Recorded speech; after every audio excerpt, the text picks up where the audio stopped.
Welcome to the Sit In with Katlee. So first time seeing my face, press that subscribe button. If you're a new subscriber, thank you for pulling through. You're an old subscriber, thank you for coming back. Don't forget to press that notification for some notifications.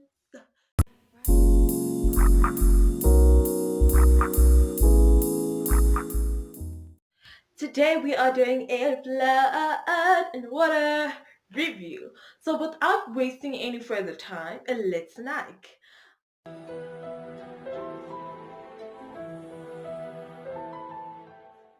Blood and Water is a Netflix SA series produced by Nosipho Dumisa. Now, I think doing a review is a long overdue, given that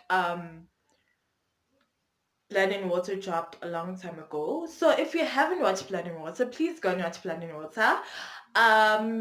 If you have watched Blood and Water, join the conversation in the comment section. And let's talk about the different aspects that I am analyzing today, things that I am reviewing today. I have chosen to make this a two-part special.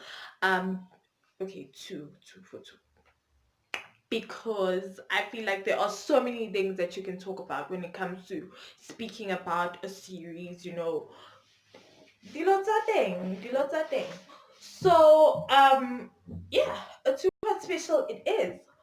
The first thing that I want to analyze is relatability. I'm gonna rate relatability of Blood and Water season 1, 7. I'm gonna give it a 7. Why? I feel like there are scenes that a lot of people feel that they cannot relate to.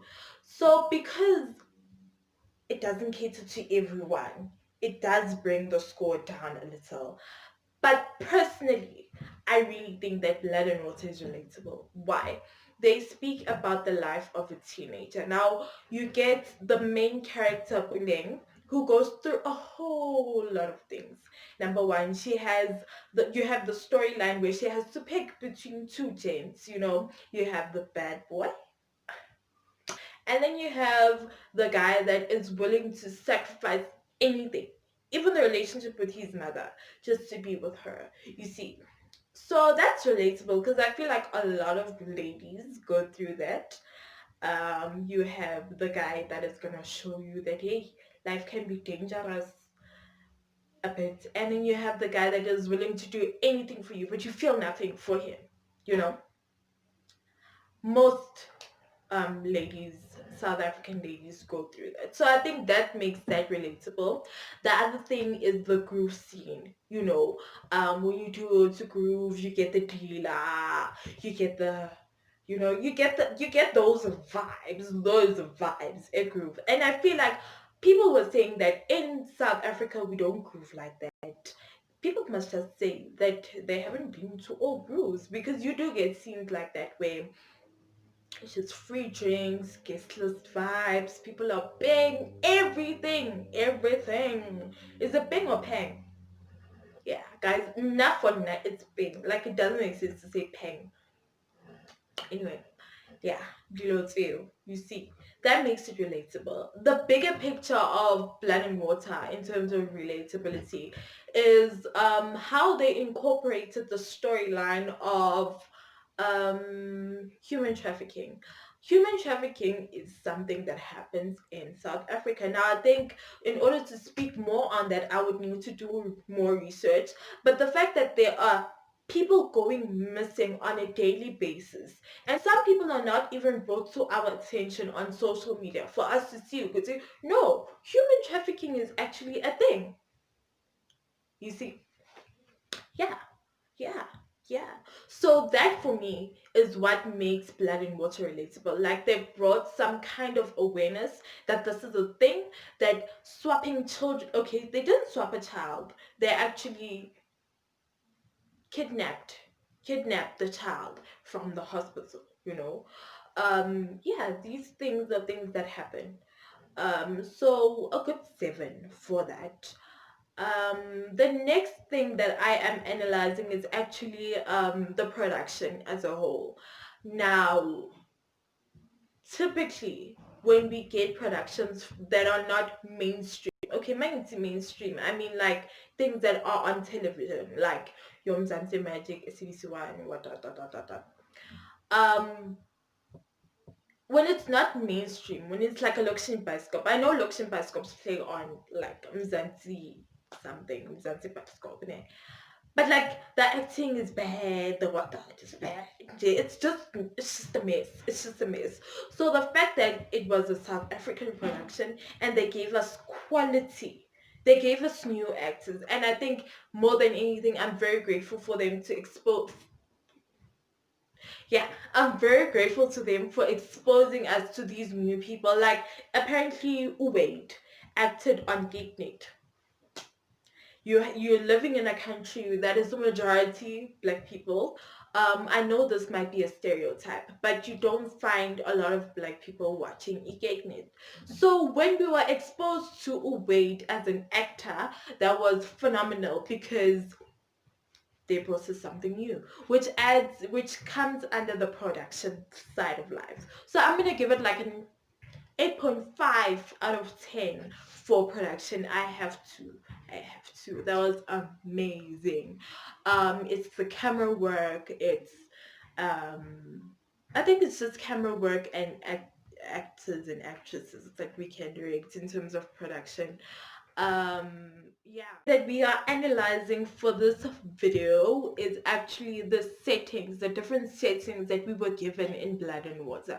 Now in the first episode you have Uzama and Puleng going to a party. Before that I didn't know I was in Cape Town, but then when they're on their way to the party in the first episode, you see Table Mountain in the background. Now I feel like this is gonna take us back to relatability. You feel that homely, like I don't stay in Cape Town, but I know that they are somewhere on this land, and then you feel that homely feeling. You feel drawn in because you're like, oh, Cape Town, I know that place. You see?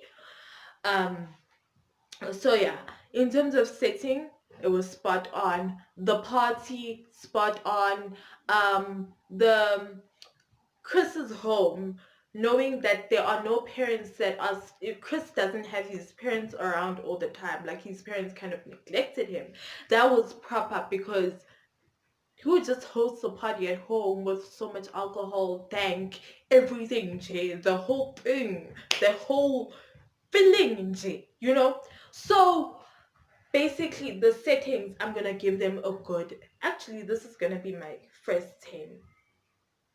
First me, because I'm a 10. You know, swap. I'm just joking.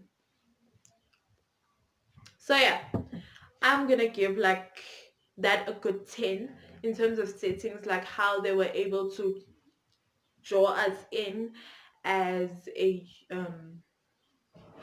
an audience, with their settings, like with us being able to, when it's school time it feels like school, when it's party time it feels like a party, when we're in court we go to court, you know, those feelings. Even at Home Affairs there's a scene there, I don't remember which episode, but there's a scene where they go to Home Affairs and you see the queue, queue, queue, and how Upuleng bribed some man to give information, which is a very accurate description because corruption is a rife in this country. It's a rife. So the settings were actually spot on, and that's my last thing. Please subscribe to my channel. This was very short. I hope you guys know would say I love you a lot. Thank you so much for watching. Please stay tuned for the next video. It's actually more fun than this.